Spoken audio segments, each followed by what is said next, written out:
ignore it. All right, we're going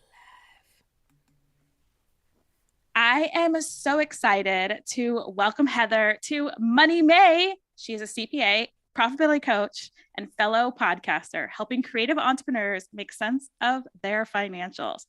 She's also known as the vegan CPA, the magician in the kitchen, and so much more. So, welcome to the podcast, Heather. live.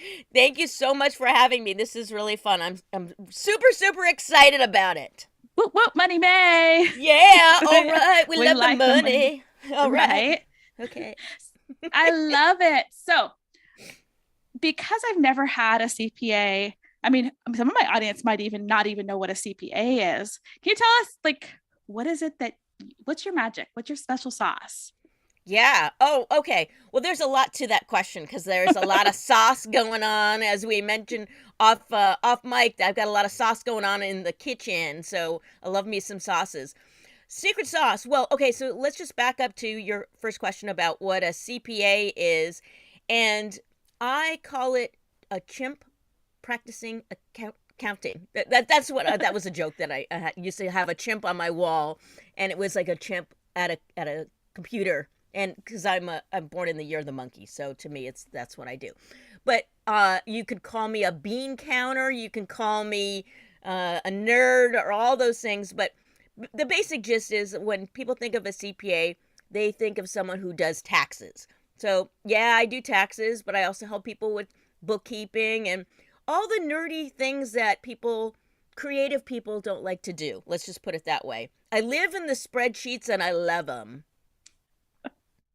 I love me a good spreadsheet. I really do. After I left, although I'm a creative, after I left accounting, I was like, you're never going to get me out of spreadsheets ever, ever. They're great.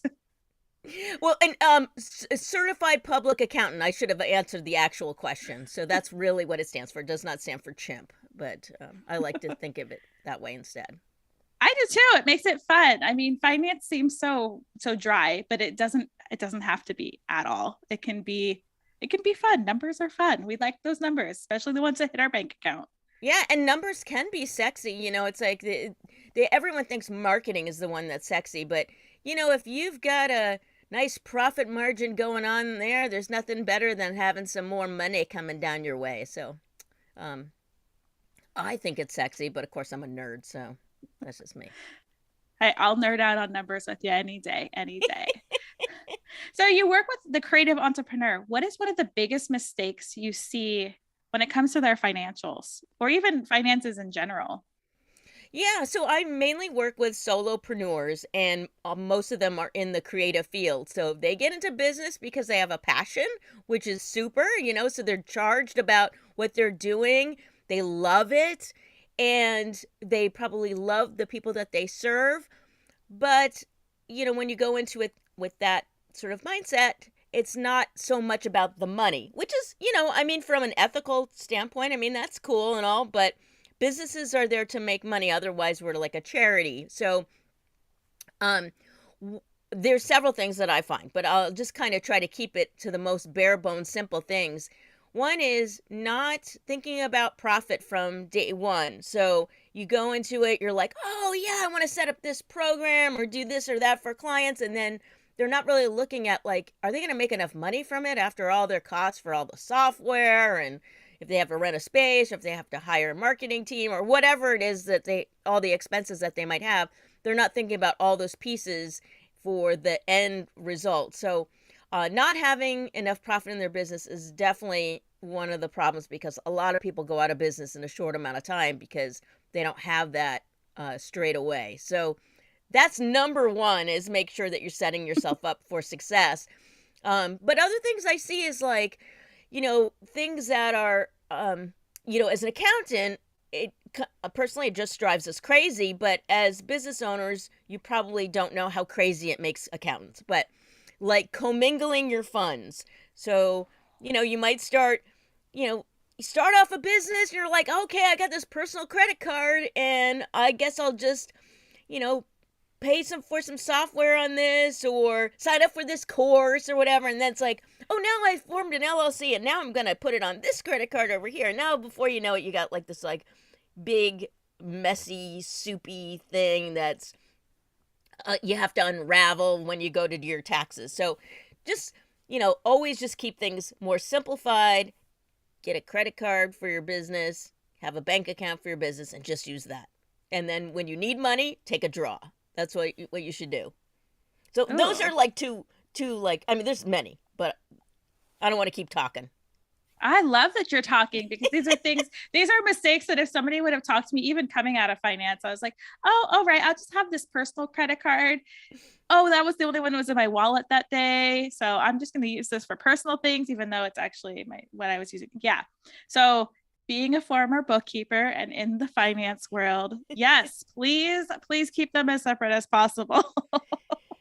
Yeah, and you don't want to have to be unraveling things when it comes to tax time. And oftentimes, people that are doing that sort of thing, commingling, if they do hire a bookkeeper, it makes it messy for the bookkeeper. But if you don't have a bookkeeper, then, you're going to be looking at like your bank balance as trying to get a gauge of where you're at with your business, which is not ideal. So you want to spring for maybe a bookkeeper if you get, if you've got very little transactions, maybe you could do it in a spreadsheet. But, once you can hire a bookkeeper, do that. That way you're up to date with what's going on with your finances and your business. So you can actually make really good decisions that are based on real data.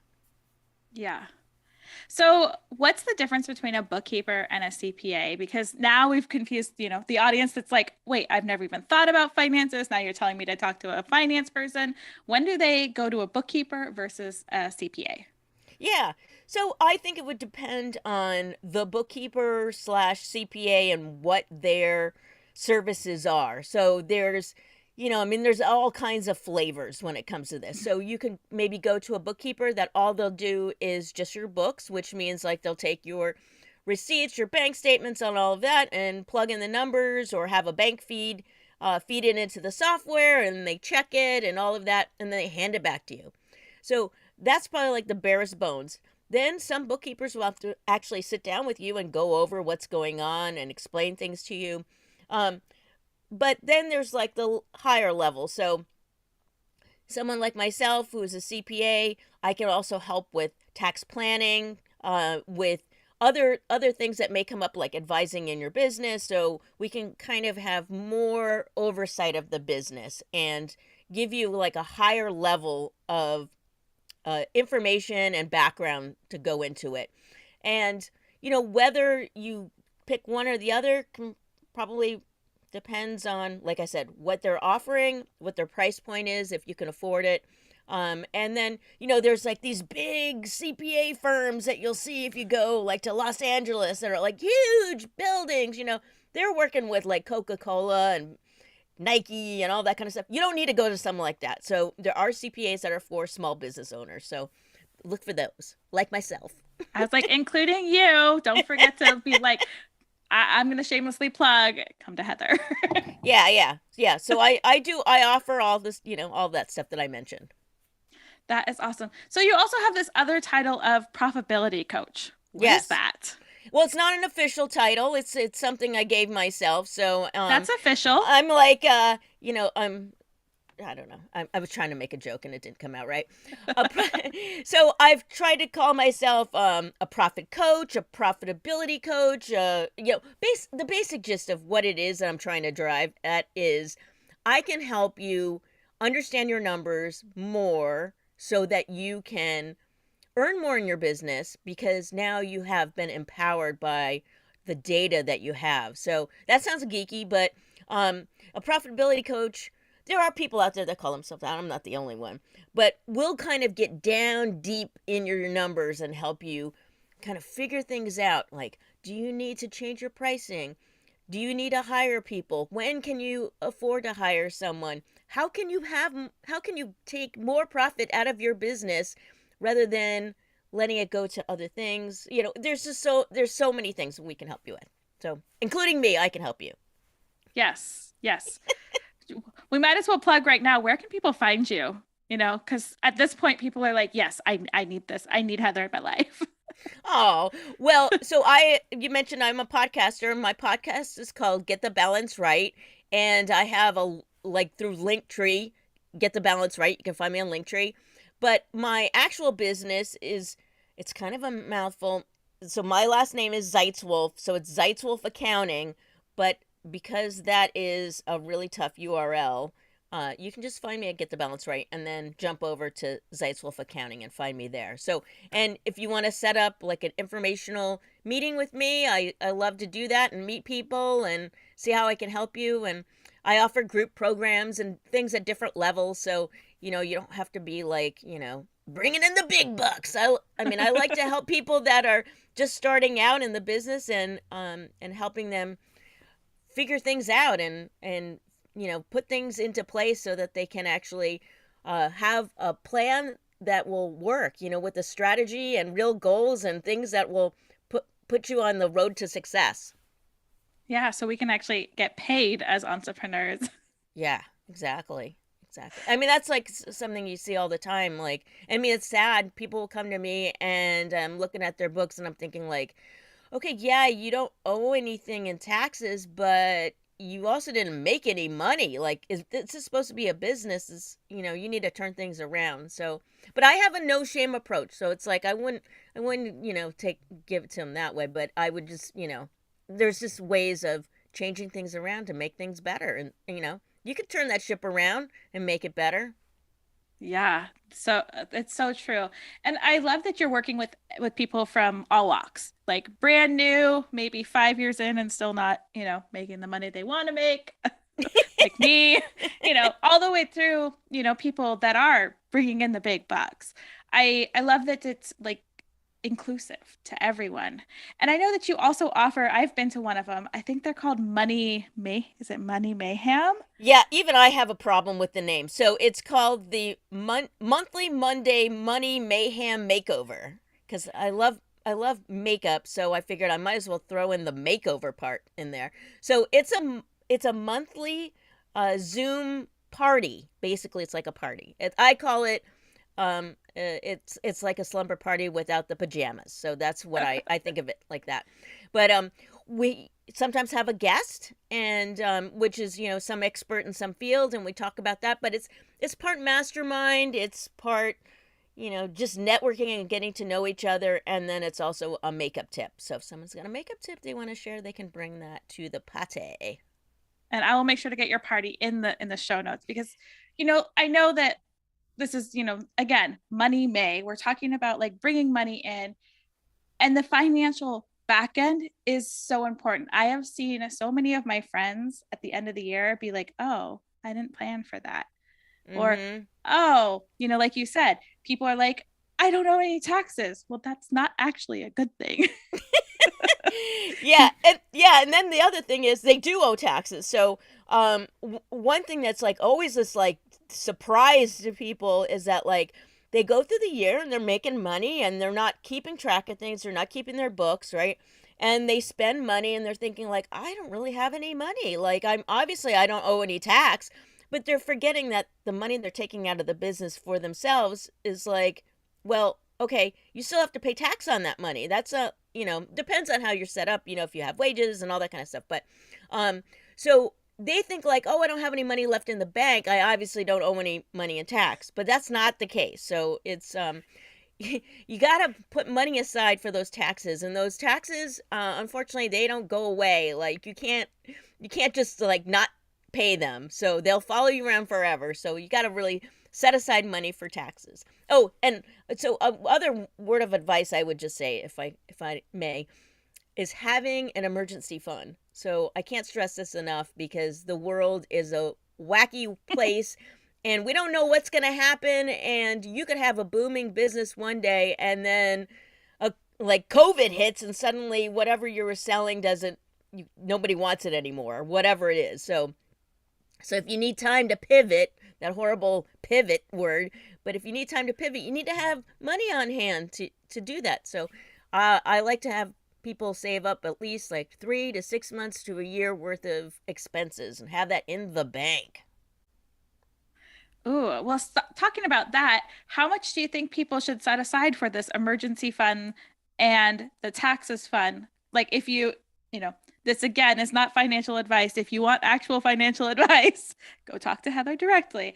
But if you generalized it, how much should we be putting aside for, taxes? How much should we be like for this emergency fund if we were Mm-hmm. making, I don't know, whatever amount you want to use? Yeah, so it depends on what your expenses are. So with your emergency fund, I would think about not only the expenses in your business, but what are your expenses in, I call it your real life. So your life outside your business, the one that maybe you've got kids you got to take care of, or in my case, I've got animals. So you have to have enough money set aside for all the things. So can you keep your business afloat? Can you also keep your home life afloat? Can make sure that you have food on the table, pay your rent or your mortgage or whatever those things are. Now, I know having that much money in the bank is kind of like a scary, daunting thing. So, just if you can, just put away like a little at a time and build up a buffer. If you can get a month buffer, that's better than no buffer. And then, kind of as you go, build up 3 months and then 6 months. And I mean, it can be difficult, but then there's also that balance of like, how much do I put in as for that kind of thing for emergency fund, and then how much do I want to invest?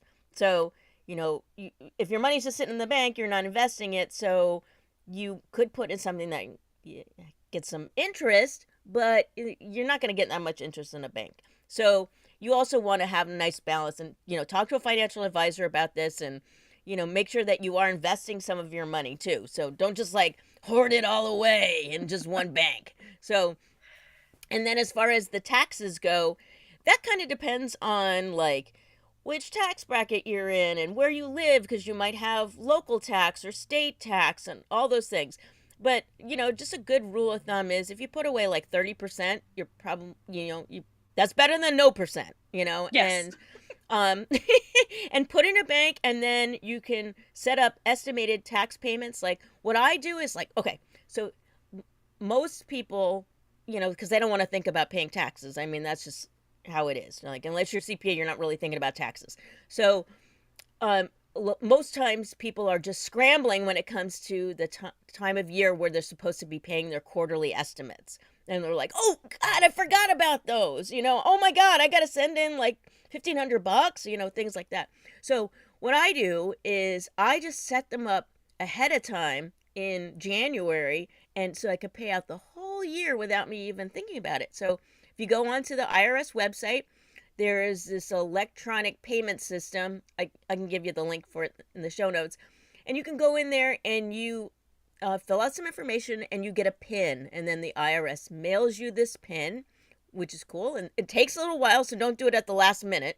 And then you put that information in and you can set up payments. You can schedule payments. And then if you have to pay income tax with your state, you can probably do the same thing. I did it for my state. So set it and forget it. That's my motto. Yes.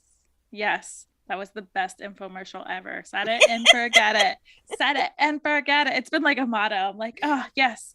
It was like that oven thing. I was like, yes. Yes, let's go back. I want to set my finances and forget them. Although I'm one of the strange people, but I came out of accounting. That at the quarterly tax time, when I pay those estimates, I'm always so excited to write that. Or no, I don't write the check. I put my PIN in, but I'm so excited because it's like I made enough money to have to owe taxes. Yeah, yeah. I mean, yeah, it depends on your level of nerdiness, right? So I love paying bills. I actually get excited when I have a stack of bills I have to pay. I don't know. I'm just weird. I'm just weird that way. But you have the money to pay it. And that's the one thing that I think a lot of people, when it comes tax times, we're just coming out of tax time. And thank you for being with us this close to after tax time, that it is hard because again, there's so many people that don't even look at the numbers. They just take it's like, no, expenses, all the different things we've got to look at the big picture. Yeah, you got to put your big pants on. Like if you want to play with the boys or whatever, right? So you got to think about like you want to be in business, you kind of have to play by the rules, and paying taxes is definitely one of the big rules of being in business. So, but at the same time, you get to expense things, which is cool. So, you get to, I keep mentioning software. It's because I'm obsessed with software, but all these things that you're doing in your business that you get to, write off. So, I mean, that's good. You can think about it that way. So, Yeah, That's how I feel. Cause again, I do podcasting also. So all of my production software, I'm like, I actually love using this software. I'm glad I don't have to pay for it every my Adobe. I'm like, I get to write this off. Really?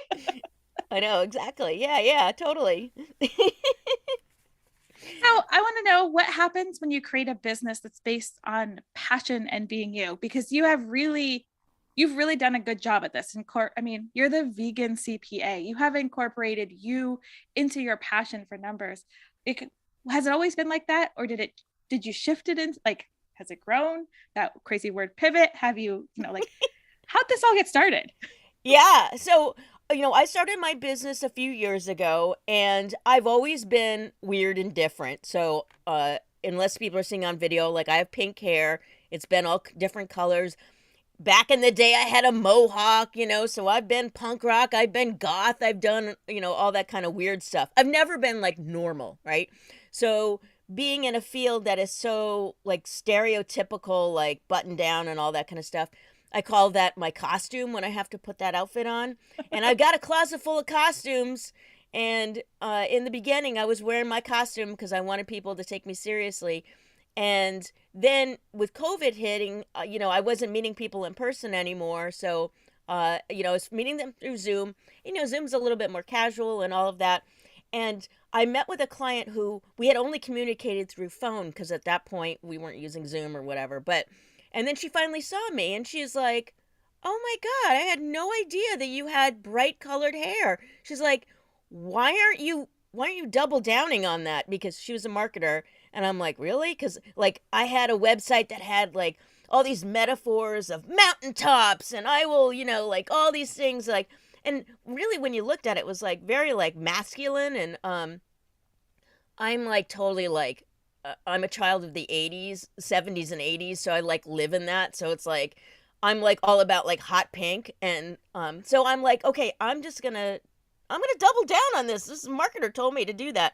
And so then I was like, "You know what? I'm going to just call myself the vegan CPA because I'm vegan, and why not like really, if I'm doubling down, I'm going to double down on that part." So I put that out there in the universe, and then, you know, I kept getting people that were interested in working with me because they're vegan, but they weren't necessarily like in the house. So I decided I wanted to really like hone in on the creative folks because I've had my own creative background. And so I figured those are the people I want to serve. Those are my peeps. So you don't have to be vegan to work with me, but you just have to like not be doing something that goes against my ethics. So that's, so some people I'm gonna be like, "No, sorry." Like if they're making like leather bags or something like that.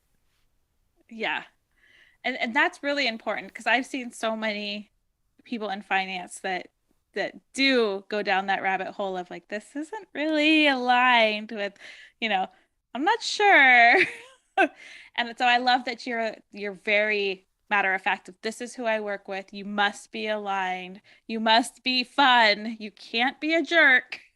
Oh God, yeah. And that was when you first get into business, you're like, "Oh, I need clients," and you just take clients. I think every entrepreneur pretty much goes through this unless they don't have like imposter syndrome or they have like a whole bunch of clients when they first start off, and I started with no clients, and I think a lot of people start that way. But so you just like, you take people, you're like, "Oh, okay, sure." And you're not thinking about, do they align with your values? Are they a jerk? All those things. And early on, I had some people that were jerks and they were being jerky with me. And I'm like thinking like, wait a minute.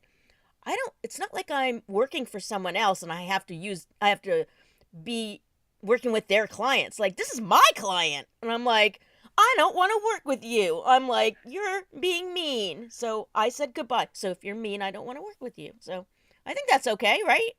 That is 100% okay. And that's one of the best lessons. And you're right. Most of us, I have gotten rid of some of those clients, many of those clients.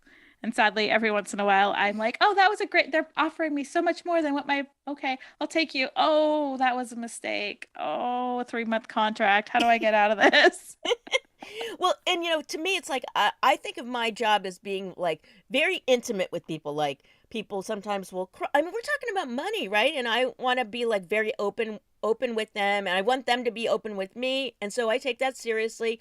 Sometimes people cry, because it's like I mean, money is very stressful, right? And so, I've done money coaching and all of that with my clients, and, they can start crying, or they're like, it's just they're going through like really serious things. And so I take that, to heart. And so, working with people that are more aligned with you, I think is better, because then it's I can be more empathetic about their situation and all those things.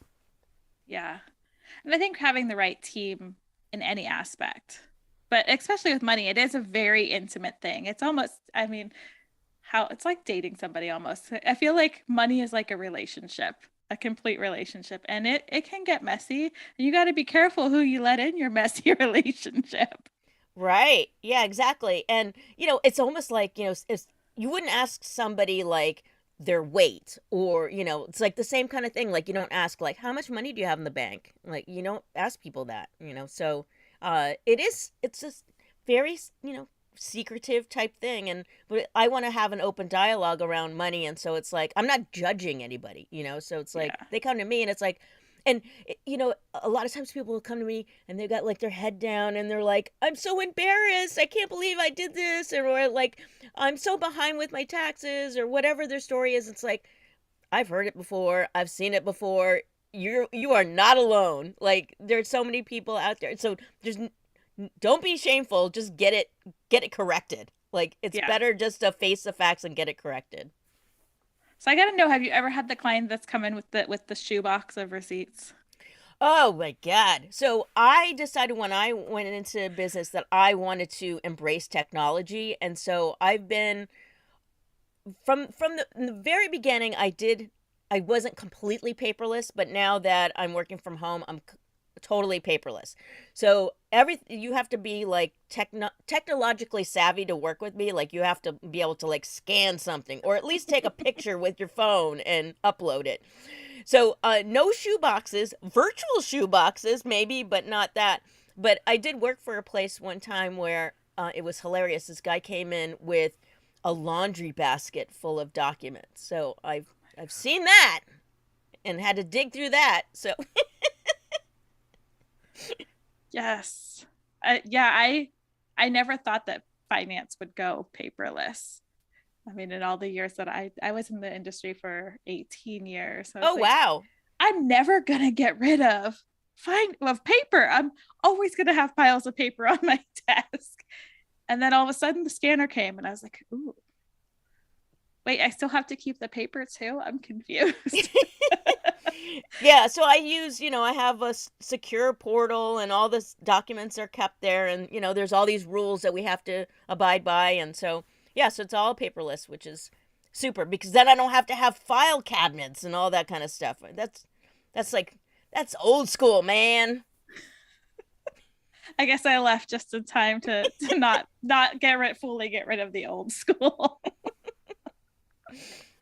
Oh my goodness. I love this conversation. And I'm so excited to actually be able to talk to someone about the other side. We've talked so much about mindset and everything, but actually knowing your numbers. If you have not opened up your bank statement or opened up your credit card and actually looked at those numbers, you should do it. And you should go hang out with Heather on one of her. I'm not even going to attempt all those M's again. Yeah, yeah. For I call it your Zoom M5. parties. I call it the M5 because that The sounds M5 party. the M5 party. Yeah. I've been to some of those, and I've been to some of your classes, and I'm like, whoa, even coming from the industry, I'm learning something new. So thank you for that. And I'm just so grateful to have this conversation with you. Oh, that's so nice. Thank you. Yeah, it's been really fun. So if someone were to walk away with just that one, like, boom, mic drop moment, what would it be? Oh my goodness. Well, okay, so there's power in numbers. So people look at, for some reason marketing is just like, people love marketing, right? That's like the sexy part of business. They love to look at that. They'll look at like how many downloads they've gotten of something, or they'll look at likes, or how many, people have commented on something, and all those kind of things. Well, those are numbers. You're looking at those numbers. Those are important in some ways, but so are the actual numbers in your business. Like, well, yeah, granted, some of those marketing things could be just vanity type stuff, right? But if you start to dig a little bit further and see, like, oh, okay, did you actually, what was the ROI on that stuff? I mean, dig deeper, go deeper, go deeper. But you can't really know until you've actually like got your S together and put You can everything. say shit. Oh, okay. We're explicit here. The S word and the S word and like creative entrepreneurs. I mean, a lot of you probably out there probably do keep books, but some that don't. Just like get it together, have somebody that knows what they're doing, update them, keep them up to date. Make sure that everything is flowing right. Like, oh, okay, so here, okay, you asked me for like one like bomb, and I'm like going off on other things, but I'm just gonna tell you this because this is a mistake I see a lot. People think like, oh, I've got QuickBooks or Wave or FreshBooks or anything like that. Those are great software platforms, but just like hooking up your bank to it is not enough. Like that doesn't that's not keeping your books. Okay, so you have to do maintenance on them, and you have to make sure that you're that the bank ties and all these different things. So that's not it. That number may not be correct. So I just know that. So yes, empower your numbers and be empowered by your numbers. Know them, get to rub them all over you. I don't know. I'm trying to like, what was that movie with Demi Moore? She's like rolling around in the money or something. Oh. Like, what was that? Like, she had to like goodness. sleep with that guy, Robert Redford.